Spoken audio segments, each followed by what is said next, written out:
স্বাগত দীপ্ত সংবাদে। আপনাদের সাথে আছি আমি আনোয়ারুল আলম। শুরুতেই জানাবো সংবাদ শিরোনাম। পদত্যাগ করলেন রাষ্ট্রপতি মোহাম্মদ শাহাবুদ্দিন, শেষ হলো ৩ বছর ৩ মাসের পথ চলা। কুষ্টিয়া সীমান্ত দিয়ে ৮ জনকে পুশিনের চেষ্টা বিএসএফের, রুখে দিল বিজিবি।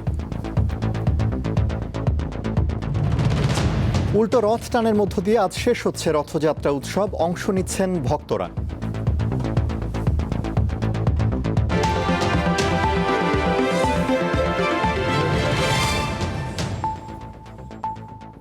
এবারে বিস্তারিত। রাষ্ট্রপতি মোহাম্মদ শাহাবুদ্দিন পদত্যাগ করেছেন।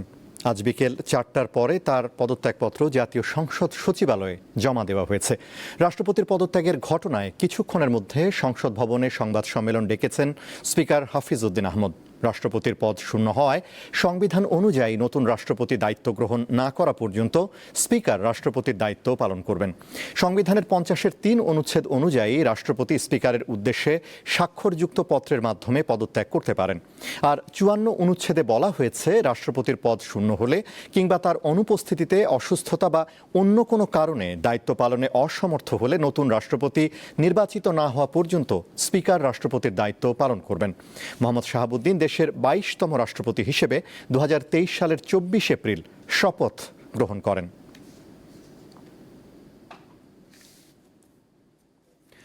দর্শক, এ বিষয়ে আরও খবর জানাতে বঙ্গভবনের সামনে থেকে যোগ দিচ্ছেন সহকর্মী নূর আলম। কথা বলবো তার সঙ্গে। নূর, মোহাম্মদ শাহাবুদ্দিন কখন বঙ্গভবন ছাড়বেন কিছু জানতে পেরেছেন কি? আর পরবর্তী কার্যক্রমের বিষয়ে কি ধরনের প্রস্তুতি দেখছেন?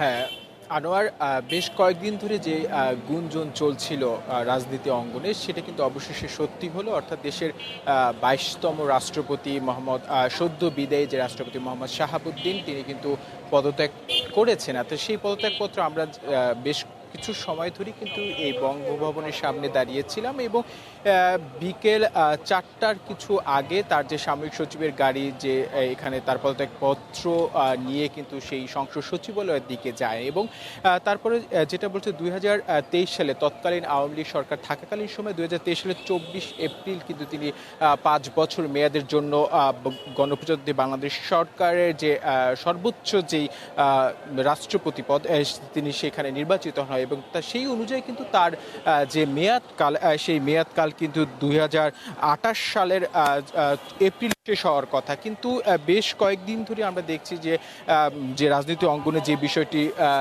সবচেয়ে আলোচিত বিষয় রাষ্ট্রপতির পদত্যাগ নিয়ে, অর্থাৎ তিনি কোন রাষ্ট্রপতি যদি ব্যক্তিগত অভিপ্রায় ব্যক্ত করেন যে তিনি তার শারীরিক সমস্যার কারণে তিনি এই পদে থাকতে রাজি নয়, তিনি কিন্তু সেই কারণেই যেটা আপনি বলছিলেন যে সংবিধানে যে ৩০-৩ যে সংবিধানে যে অনুচ্ছেদ রয়েছে, অর্থাৎ রাষ্ট্রপতি তখনই তার যে স্বাক্ষর কৃত স্পিকারের কাছে জমা দিতে পারবে। সেক্ষেত্রে কিন্তু কোনো সংসদ সদস্য বা কারো অনুমতির প্রয়োজন পড়ে না এবং এখানে কোনো বাধ্যবাধকতাও নেই সংবিধানে যে কোন রাষ্ট্রপতি পদত্যাগ করতে গেলে কারো কোনো অনুমতিপত্র প্রয়োজন হয়।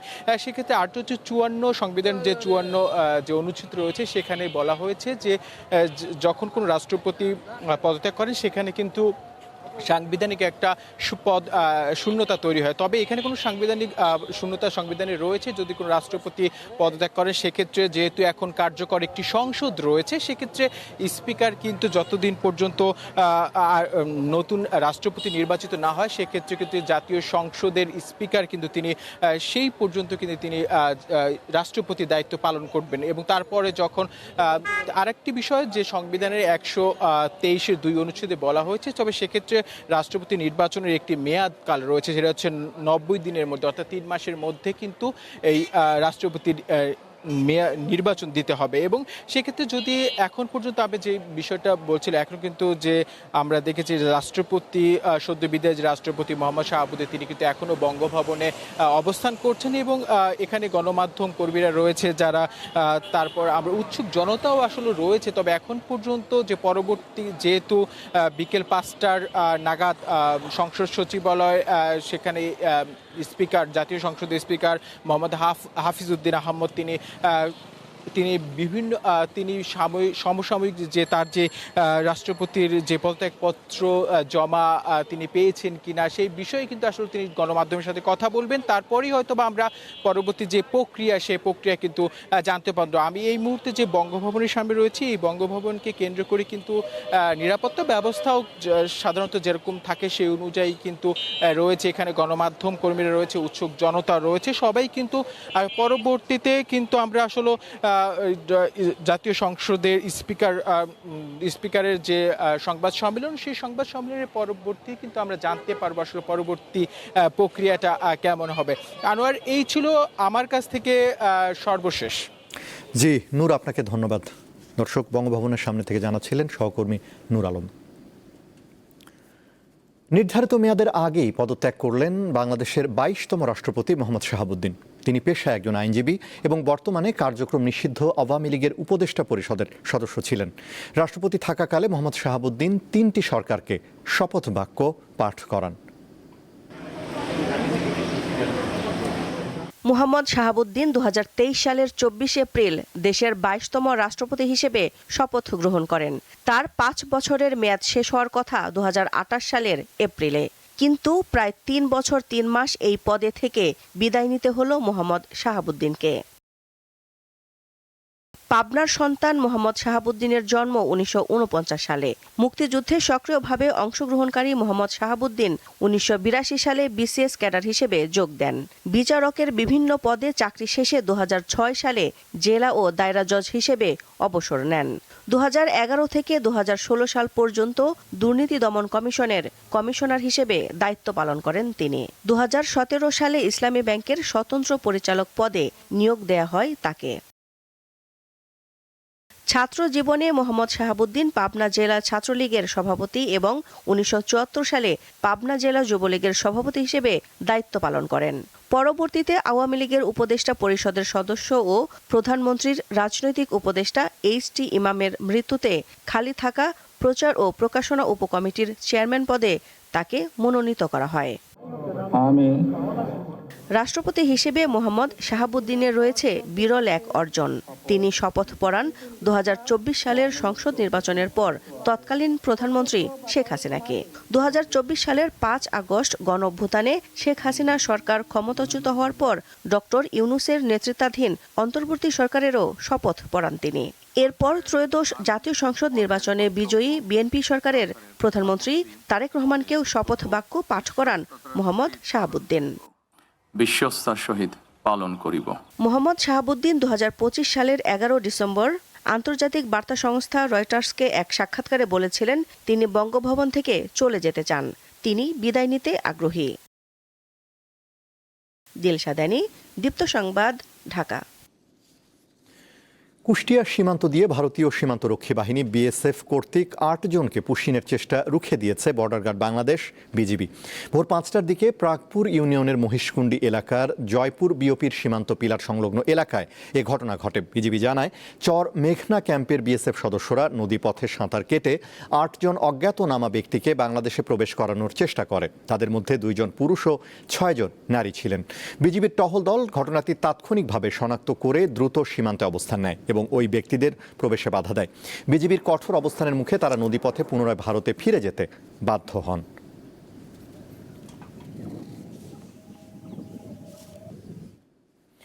উল্টো রথ টানের মধ্য দিয়ে আজ শেষ হচ্ছে রথযাত্রা উৎসব। সারা দেশে এই উৎসবে অংশ নিচ্ছেন ভক্তরা। ধামরাইয়ের ঐতিহ্যবাহী 400 বছরের পুরনো শ্রী শ্রী যশোমাধবের রথযাত্রা উৎসব চলছে। এ উপলক্ষে ধামরাই পৌর এলাকায় উৎসব মুখর পরিবেশ সৃষ্টি হয়েছে। স্থানীয় যাত্রাবাড়ি মন্দির থেকে রথ টেনে মাধব বিগ্রহকে শ্বশুরালয় থেকে বাবার বাড়ি কায়েতপাড়া রথ খোলায় নিয়ে যাওয়া হবে।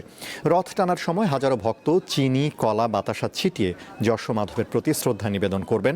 সকালে যাত্রাবাড়ি মন্দিরে ঢাক, ঢোল, কাঁসার ঘণ্টা ও উলুধ্বনির মধ্যে ধর্মীয় আনুষ্ঠানিকতা সম্পন্ন করেন মাধব মন্দিরের পুরোহিত। গত 16 জুলাই বিকেলে ধামরাইয়ে রথযাত্রা উৎসব ও মাসব্যাপী মেলা শুরু হয়।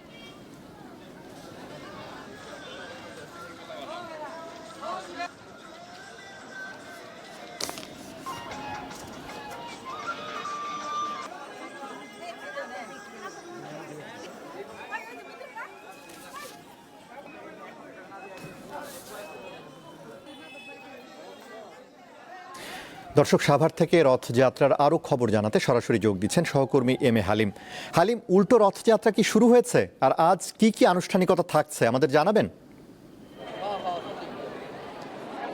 জি আনোয়ার, এখনো উল্টো রথযাত্রাটি শুরু হয়নি। আপনি জানেন যে গত 16ই জানুয়ারি যে শুক্লপক্ষের দ্বিতীয় তিথিতে এই রথযাত্রাটি প্রথম শুরু হয় এবং রথযাত্রাটি কায়েতপাড়া থেকে টেনে এনে কিন্তু যেটি এখন রয়েছে যাত্রাবাড়ি, সেই যাত্রাবাড়িতে এই রথটি আনা হয় এবং তারপরে আজকে যেটি উল্টো রথযাত্রার মাধ্যমে এটি শেষ হবে। এবং একটু পরে যেটি আমরা জানতে পেরেছি যে প্রধানমন্ত্রী যে বিশেষ সহকারী বিজনকান্তি যে তিনি এই রথযাত্রাটি আনুষ্ঠানিকভাবে উল্টো রথযাত্রার টানটি উনি দিবেন এবং তারপরে শেষ হবে যে এই ধামরাইয়ের ঐতিহ্যবাহী শ্রী শ্রী যশোমাধবের রথযাত্রা। এবং রথযাত্রাকে কেন্দ্র করে কিন্তু আমরা ইতিমধ্যে দেখতে পেয়েছি সকাল থেকেই এই মাধবের মন্দিরে কিন্তু এখানে পূজা অর্চনা হয়েছে এবং ভক্তকুলরা বাংলাদেশের বিভিন্ন প্রান্ত থেকে এখানে আসছেন এবং তারা এসে কিন্তু এই মাধবের কাছে তারা তাদের প্রার্থনা তারা দাবি করছেন। এবং সেই সাথে আরেকটি বিষয় যে আজকে উল্টো রথযাত্রা শেষ হলেও আনোয়ার কিন্তু এই রথযাত্রার যে মেলা, সেই মেলাটি কিন্তু মাসব্যাপী সেটি শুরু হবে। তো একটু পরেই সেই যে রথযাত্রাটি সেটি টান দেওয়া হবে এবং সেই সাথে এখানে লাখো মানুষের একটি ভিড় হবে এবং আইন শৃঙ্খলা বাহিনীর পক্ষ থেকে যেমনটি আমরা জানতে পেরেছি এখানে প্রায়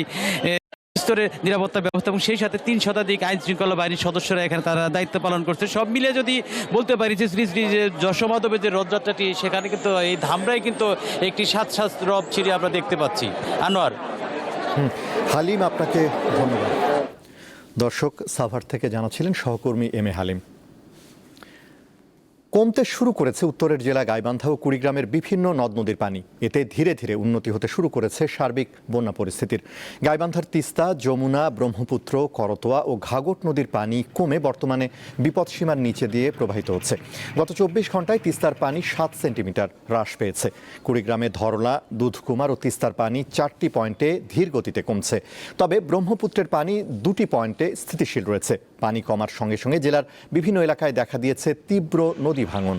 এতে ফসলি জমি ও বসতবাড়ি হারিয়ে বাস্তুহারা হচ্ছেন অনেক পরিবার।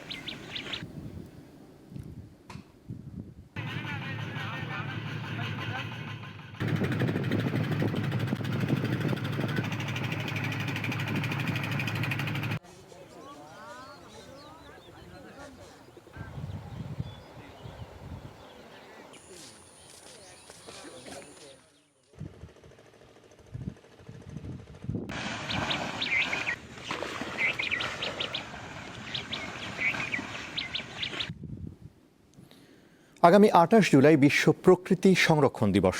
প্রাকৃতিক সম্পদ সংরক্ষণ, উদ্ভিদ ও প্রাণী জগতের সুরক্ষা, জীববৈচিত্র্য হ্রাস ও দূষণের মতো পরিবেশগত হুমকি সম্পর্কে সচেতনতা বাড়াতে এই দিনটি পালন করা হয়।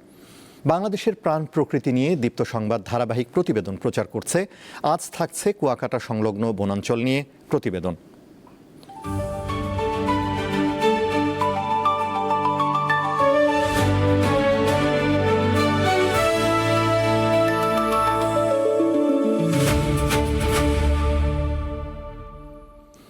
প্রকাশ্যে কেটে নেওয়া হচ্ছে পটুয়াখালীর কুয়াকাটা সমুদ্র সৈকত সংলগ্ন সংরক্ষিত বনাঞ্চলের গাছ।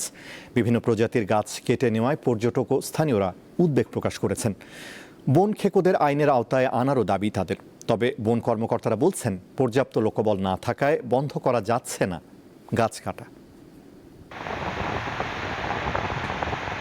এটি কুয়াকাটা সৈকতের চর গঙ্গামতি এলাকার ঝাউ বাগান। এখান থেকে শত শত ঝাউ গাছ কেটে নিয়েছে বনদস্যুরা।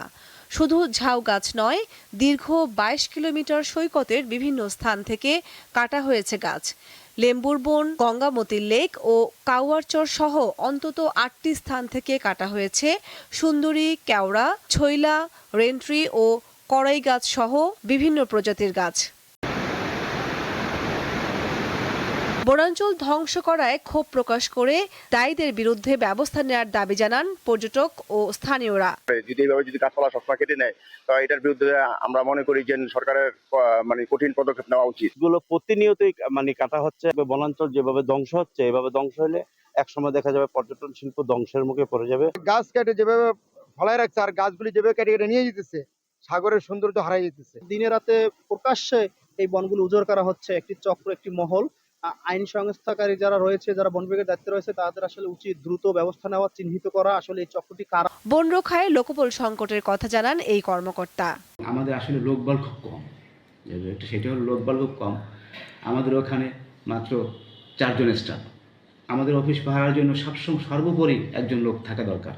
2-1 জন লোক দ্বারা আসলে এই বিস্তীর্ণ এলাকা আমার পক্ষে সম্ভব না। কুয়াকাটা সমুদ্র সৈকতকে আকর্ষণীয় করে তুলতে নতুন বনায়ন এবং বনদস্যুদের আইনের আওতায় আনতে সরকার কার্যকর পদক্ষেপ নেবে এমন প্রত্যাশা সকলের।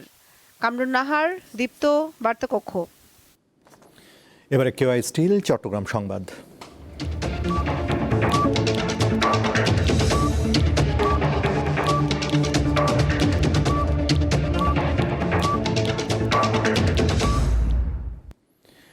কক্সবাজারের মহেশখালীর একটি ভাসমান এলএনজি টার্মিনালে কারিগরি সমস্যার সমাধান করতে কাজ করছে বিশেষজ্ঞ দল।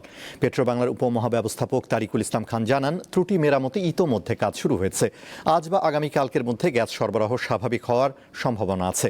কারিগরি ত্রুটির কারণে জাতীয় গ্রিডে দৈনিক প্রায় 45 কোটি ঘনফুট গ্যাসের সরবরাহ কমে গেছে। ফলে ঢাকা, চট্টগ্রাম সহ দেশের বিভিন্ন এলাকায় আবাসিক, বাণিজ্যিক ও শিল্প গ্রাহকদের দুর্ভোগ বেড়েছে।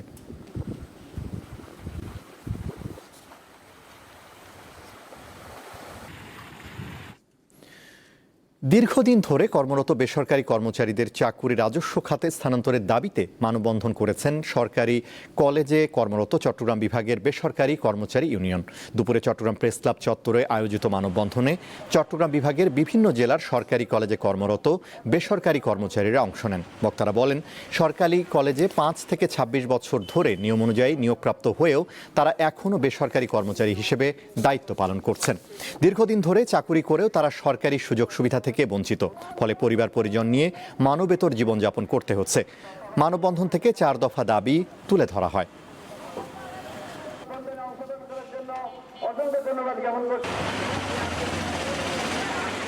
টানা বৃষ্টিতে রাজধানীর বাজারে বেড়েছে সবজির দাম। দীর্ঘদিন ধরে স্থিতিশীল থাকা পেঁয়াজের দামও কিছুটা বেড়েছে।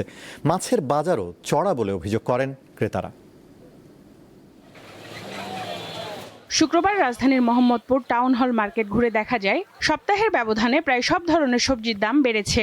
কারণ হিসেবে বৃষ্টির কথা বলছেন বিক্রেতারা। বাজার ঘুরে দেখা যায়, বেশিরভাগ সবজি কেজি প্রতি কমপক্ষে 10 থেকে 30 টাকা পর্যন্ত বেড়েছে। করলা 120 টাকা, ভেন্ডি 100 টাকা, পটল 80 থেকে 70 টাকা, সরষে 160 টাকা, বেগুন 140 টাকা। সবজিগুলো আছে, পটল বলেন, তারপর করলা বলেন, এগুলো অনেক দাম। লাউ কিনছে 60 টাকা, এই লাউ 100 টাকা চায়, একদম 100 টাকা বলতেছে। যেখানে চিচিঙ্গা কিনি আমরা 70 টাকা 80 টাকা, আজকে 100 থেকে 120 টাকা। চাল, ডাল ও মশলার বাজারে তেমন কোনো পরিবর্তন নেই। গত সপ্তাহে মশলার দাম ছিল যেমন, এই সপ্তাহে তেমনই আছে, কিন্তু পোলাও চালের দাম অনেক বেশি বাড়ছে। মিনিকেট, পাইজাম, স্বর্ণাগুলো আগের মতোই আছে, কিন্তু নাজিরশালের বাজারটা কেজি প্রতি 1 টাকা করে বাড়ছে। আদা, রসুন ও পেঁয়াজের দামও বেড়েছে এই সপ্তাহে। আদা আপনার গত সপ্তাহে ছিল আপনার 115 টাকা বা 20 টাকা, 20 গ্রাম 30 টাকা, 35 টাকা। রসুন ছিল আপনার 120 টাকা, বিক্রি করতাম 130 টাকা। প্রায় সব ধরনের মাছ আগের সপ্তাহের তুলনায় 100 থেকে 150 টাকা বেশি দামে বিক্রি হচ্ছে। বিক্রেতাদের দাবি, সরবরাহ কম থাকায় দাম বেড়েছে। প্রত্যেক আইটেমে কেজিতে 100 টাকা করে বাড়ছে। রুই মাছ 5 কেজি হলে 500-600 টাকা কেজি, কাতল মাছের একই অবস্থা। পাইছে হলো 900 টাকা কেজি, বাটা হলো 500, কোরাল হলো এটা 1000, এটা 1100 বড়টা। প্রত্যেকটা মাছে কেজিতে 100-150 টাকার মতো বেশি আছে। এই সপ্তাহে গরুর মাংস 850 ও খাসির মাংস বিক্রি হচ্ছে 1200 টাকায়। সঞ্জিদা প্লাবনী, দীপ্ত সংবাদ, ঢাকা। আন্তর্জাতিক। ভারতে প্রশ্নপত্র ফাঁসে কাণ্ডে চলমান বিক্ষোভের মধ্যে অবশেষে কেন্দ্রীয় সরকারের প্রতিনিধি দলের সঙ্গে বৈঠক করেছে ককরোচ জনতা পার্টি সিজেপির প্রতিনিধি দল। শুক্রবার দুপুরে দিল্লির কনস্টিটিউশন ক্লাবে নিরপেক্ষ পরিবেশে বৈঠক অনুষ্ঠিত হয়। তবে শিক্ষামন্ত্রী ধর্মেন্দ্র প্রধানের পদত্যাগ ছাড়া কিছুতেই শিক্ষার্থীদের আন্দোলন বন্ধ হবে না বলে সাফ জানিয়ে দিয়েছেন সিজেপি নেতা অভিজিৎ দীপকে। এদিকে প্রশ্ন ফাঁস কাণ্ডে প্রধানমন্ত্রী নরেন্দ্র মোদী জড়িতদের দ্রুত বিচারের আওতায় আনার আশ্বাস দেওয়ার পর গতরাতে অনশন ভাঙেন সোনম ওয়াংচুক। দোষীদের বিচার প্রক্রিয়া শুরুর জন্য সোমবার লোকসভায় একটি বিল পেশ করা হবে বলেও আশ্বাস দিয়েছেন প্রধানমন্ত্রী নরেন্দ্র মোদী। এরপরও শিক্ষামন্ত্রীর পদত্যাগের দাবিতে দিল্লি সহ ভারতের বিভিন্ন শহরে বিক্ষোভ কর্মসূচি অব্যাহত রয়েছে। এর ফলে শুক্রবার সকাল থেকে দিল্লির 17টি মেট্রো স্টেশন পরবর্তী নির্দেশ না দেয়া পর্যন্ত বন্ধ রাখা হয়।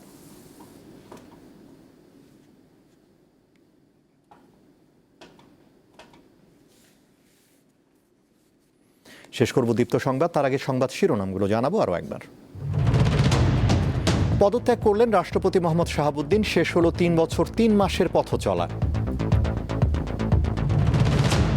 কুষ্টিয়া সীমান্ত দিয়ে 8 জনকে পুশিনের চেষ্টা বিএসএফ এর, রুখে দিল বিজিবি। উল্টো রথ টানের মধ্য দিয়ে আজ শেষ হচ্ছে রথযাত্রা উৎসব। অংশ নিচ্ছেন ভক্তরা।